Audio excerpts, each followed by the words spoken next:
Здраво и добро дојдовте уште едно видео, каде што ова видео ќе збориме за кам растенија. Значи, овие растенија се многу слични на C4 растенијата кои ги разгледавме минатото видео во однос на метаболизмот врзан со фотосинтеза, но сепак се до некој си степен различни. Бидејќи нормално се посебен вид на фотосинтетски растенија, така иначе ќе беа истиот. Сега, овие кам растенија живеат на топли и суви клими, значи топли и суви клими. И некој се рече дека тоа е исто што и C4. Да, значи тоа е прилично исто, дека живеат на такви топли средини, но имаат и метаморфозирани органи, сукулентни органи, кои им помагаат да бидат адаптирани, така. Сега сукулентни значи се означуваат со тоа име растителни видови кои живеат на баш такви суви и топли клими, значи растенија се тие кои живеат баш во такви топли и суви клими, кои имаат адаптации за да преживеат таму. Така, значи пример, еден лесен пример е кактусот. Така, кактусот има боцки. Боцките се всушност метаморфозирани листови каде што се намалува површината на листот со цел да се намали транспирацијата, така губењето на вода. Исто имаат во клетките, значи ако ги земеме клетките од кое било сукулентно растенија, имаат големи вакуоли за складираат многу вода, така. Имаат од надвор кутикула, која го заштитува епидермисот и некои други модификации кај различни видови сукулентни растенија. Сега, во што се разликуваат кам растенијата од C4 растенијата? Кај C4 растенијата видовме дека, као што си го имаме мезофилот на листот, така, и сега да речеме дека од горната страна се наоѓаат стомите и навлегува воздух, така да речеме дека навлегува CO2, но CO2 кај C4 растенијата се врзуваше, да речеме, во овие дека клетки, така, додека Калвиновиот циклус се одвиваше во тие наречени кранц клетки, кои ќе нацртаме дека како во средина, така дека се одвиваше Калвиновиот циклус, CC. И ова беше една од разликите помеѓу C4 и C3 растенијата, дека процесите на фиксација на јаглерод и Калвиновиот циклус се одвоени, така. Сега кај кам растенијата, ова го имаме, значи ова исто тоа се случува, но освен тоа, тие се одвоени и временски се одвоени. Значи освен што се одвоени просторно, тие се одвоени и временски, ќе обележиме тоа со мало Т и ќе ставиме дека како S за да знае секунди, но може би да која било временска единица. И начинот на кој временски се одвоени фиксацијата и Калвиновиот циклус е всушност ден и ноќ. Така, значи фиксација се одвива навечер, ќе ставам како една месечинка, додека Калвиновиот циклус се одвива преку ден и ќе ставам како сонце една. Калвиновиот циклус се одвива преку ден. Сега кога ги истражувале овие кам растенија, мислам ги забележале добро и ги забележале кај многу таксономски различни групи, значи не биле баш поврзани, првично се работело на красулаци и кактаце, значи кактусите, но и ги има и кај други фамилии, бромелијаце, агаваце, кај одредени орхидеи, но најверојатно економски важен е ананасот, значи ние сите сме запознаени. И всушност од овие истражувања и потекнува името, бидејќи кога работеле на фамилијата красулаце, го откриле ова, кој било поврзано со метаболизмот на малат. И од таму потекнува името на начин што доаѓа вака. Значи Красулацеан, красулацеан, acid, како киселински метаболизам.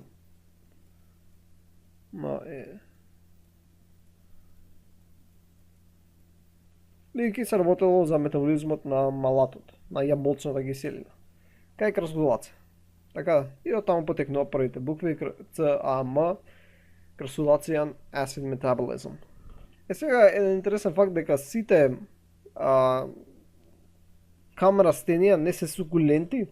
Значи, не мора ако е кам, автоматски да е сукулент, така што главната карактеристика спрема која се разликуваат кам растенија од другите не е по тоа дали е сукулент или не е, него е спрема дневната флуктација на малатот. Така, нели, као што рековме, као што си го имаме мезофилот и си имаме стоми, така да речеме дека тука се наоѓаат стомите, се тие може да бидат затворени или може да бидат отворени. Така, Као што рековме, преку ноќ се отворени, преку ден се затворени. И поради тоа, да речеме, ова тука лево дека е навечер, дека ќе се зголеми концентрацијата на малат и поради тоа ќе се намали pH, ќе стане покисела средината. Така, додека преку ден ќе се користи малатот, така што ќе падне концентрацијата на малат, односно ќе се зголеми pH, односно ќе стане побазна средината. И спрема овие дневни флуктуации, значи навечер, ставаме како месечинка и преку ден, спрема тоа е една од главните карактеристики дали се одредува дали едно растение е кам или не. Така дали има флуктуации на киселината, односно создавањето на малат преку денот. Сега да видиме како се одвива метаболизмот. Значи си имаме една клетка вака. И во нејзе сега навлегува CO2, така преку стомите, гледаме дека е навечер, навлегува CO2 подесува карбонска анхидраза, преминува во H2CO3, а тоа поминува во HCO3 минус. Сега, HCO3 се врзува со ПЕП,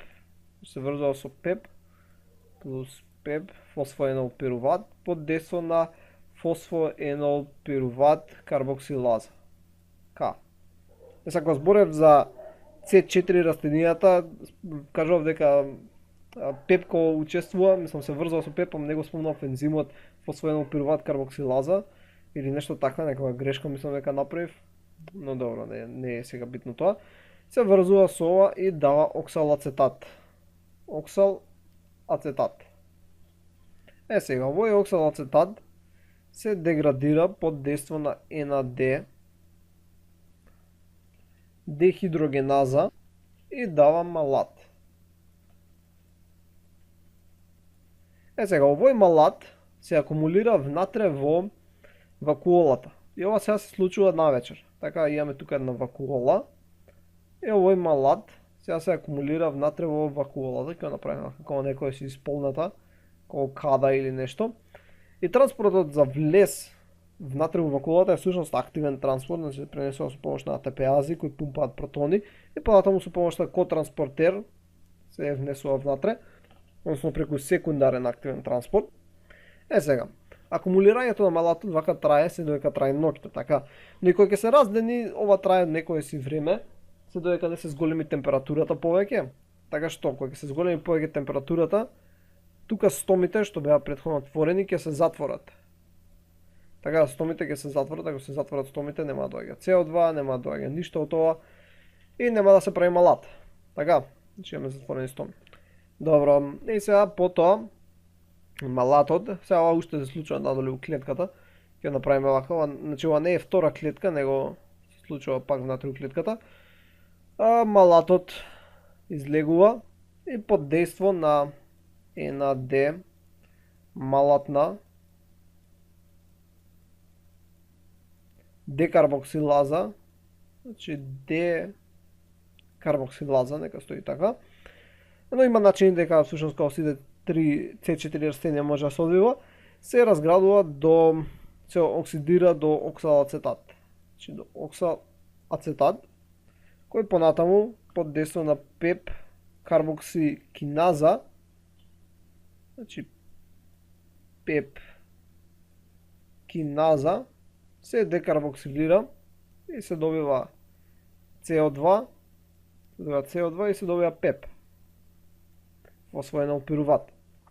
И сега овој CO2 може да си влезе во калвиновиот циклус во хлоропластите. Така да речеме тука дека имаме некој си хлоропласт. И сега овој може да влезе внатре во калвин и да го врти калвиновиот циклус, бидејќи е дење. И сега ова е исто и осветлено од светлина и ќе може да прави АТП и NADPH и ќе може да се одвива калвиновиот циклус. Сега активноста на овој кам метаболизам е всушност целата регулирана од фосфоенол пируват карбоксилазата, значи овој дека ензим фосфоенол пируват карбоксилазата. Значи овој ензим фосфоенол пируват карбоксилаза го има и кај C4 растенијата. Дали го спомнавме, го има ПЕП, го има во тие кај мезофилот. Значи има ПЕП и ПЕП се врзува со CO2 со помош на овој ПЕП карбоксилаза. Сега, кај нив постојано беше активен, значи кај C4 постојано беше активен овој ензим и преку ден и преку ноќ. дека е кам растенијата, овој ензим е регулиран од страна на други ензим. Преку ден, значи преку ден, он е неактивен поради ниските концентрации на малат. Преку ден има ниски концентрации на малат кои го инхибираат ензимот. Но преку ноќ, значи ево ќе оставиме вака дека е преку ден со жолта боја, но преку ноќ, вака ќе ставиме, тој воопшто не е ни чувствителен на малатот. Значи дали има висока или ниска концентрација на малат, него не го интересира, тој пак си е активен. Значи ќе ставиме прашалник. Зашто воопшто не е чувствителен кон малатот. Зошто? Бидејќи неговата ноќна форма е фосфорилирана од еден остаток од серинот под влијание на киназа. Значи имаме ензим, некоја си киназа, која троши АТП и со помош на серин додава, кога замислите се дека додава фосфор на него, и сега тој како таков не е чувствителен, значи кога ќе стане ваков навечер, станува ваков, не е чувствителен кон концентрацијата малат. Така што без разлика колку малат има, он си работи и затоа работи навечер. Додека кога ќе се раздени, има друг ензим, кој ќе оставиме нека биде со светло-зелена боја, кој го отстранува овој фосфор, го отстранува фосфорот, и сега ензимот всушност станува чувствителен на малат, кој ја инхибира неговата активност. Сега постојат и така наречени факултативни кам растенија, кога нема суша се однесуваат како C3, а кога има суша се однесуваат како C4 како кам растенија. Значи има и факултативни кам растенија, кои што ако има вода се однесуваат како C3, а ако нема вода се однесуваат како кам. Добро, тоа беше за кам растенија. Така, значи тоа беше за кам растенија.